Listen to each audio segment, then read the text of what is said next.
दिवशी सुद्धा एक दुसऱ्या दलित समाजाच्या व्यक्तीची मदत करत असताना हा प्रसंग त्यांच्यावर आला. ही जी आज वेळ माझ्यावर किंवा माझ्या कुटुंबावर आहे, ही वेळ कोणत्याही दुसऱ्या कुटुंबावर येऊ नये याची मी म्हणजे आपण सर्व याची दक्षता घेऊ. आणि जसे काल आभाळ आलते, हा सूर्य झाकला होता, आज ऊन पडले, हा सूर्य आज आपल्याला आणखीन दिसतोय, पण माती आड गेलेले माझे वडील मला नंतर कधीच नाही दिसणार.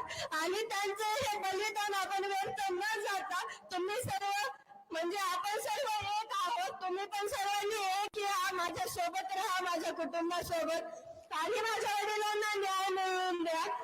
आणि हा लढा आपण सर्वांनी एकत्र घेऊन पुढे जाऊ. आणि जो हा अन्याय होतोय आज, हा अन्याय पुन्हा न होऊ नये म्हणून आपण या लढ्यात एकजुटीने एकामेकाच्या खांद्याला खांदा देऊन समोर जाऊ. आणि माझ्या